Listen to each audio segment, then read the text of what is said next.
महाराज भर्तृहरि इस श्लोक में कहते हैं कि खाने के लिए पर्याप्त फल, पीने के लिए मधुर जल, सोने के लिए पृथ्वी और पहनने के लिए वृक्षों की छाल है। हमारी नई ताजी संपदा की मदिरा पीकर मस्त हुए दुर्जनों की बदतमीजी सहने की इच्छा नहीं है। नए नए धनवान बने छोटे लोगों की बदतमीजी हम क्यों सहें, जब प्रकृति ने हमारे जीवन के लिए सभी साधन उपलब्ध करा दिए हैं। उसने हमें खाने के लिए मधुर फल, पीने के लिए अमृत तुल्य जल और यह धरती को जल उपलब्ध कराया है। यह धरती हमारा बिछौना, वृक्षों की छाल दी है तन ढकने के लिए।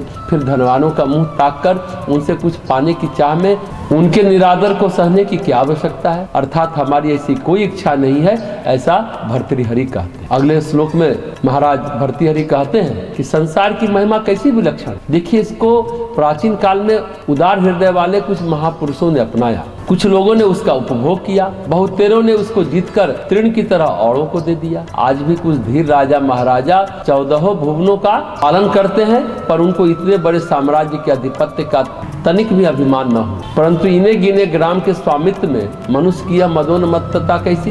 बहुत काल पूर्व उदार हृदय सम्राटों ने इस सृष्टि को एक व्यवस्था दी, तत्काल दूसरे राजाओं ने उसे व्यवस्था को आगे बढ़ाया।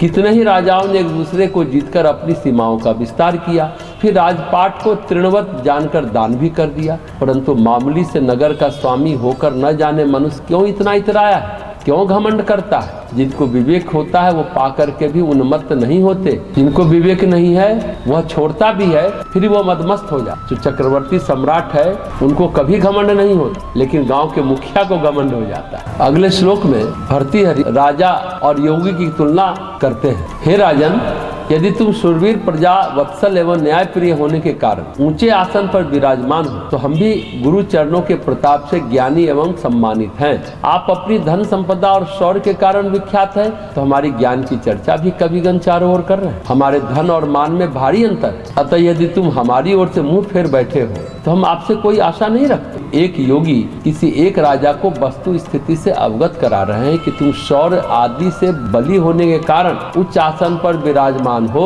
तुम्हारे पास भारी खजाना है, जिससे कारण चारों ओर तुम्हारा गुणगान है। हम भी कम नहीं है, गुरु चरणों की आराधना कर हमने भी ज्ञान धन प्राप्त कर लिया है और अपने जन सेवा के कारण हमारी कीर्ति चहुं ओर फैल रही है। यदि तुम हमारी तरफ से मुंह फेरे रहते हो तो हमें कोई फर्क नहीं पड़ता, क्योंकि हमें भी तुमसे कोई उम्मीद नहीं है। हम भी अत्यंत निष्प्रिय रहा करते हैं। भर्तृहरि कह रहे हैं, राजन और योगी में विशेष अंतर नहीं है। राजा और योगी के पास सच कहें तो बराबर का ऐश्वर्य होता है। योगी का ऐश्वर्य आंतरिक होता है और राजा का ऐश्वर्य बाहरी होता है। यदि राजा योगी से मुंह फेर सकता है तो योगी भी राजा से मुंह फेर सकते हैं।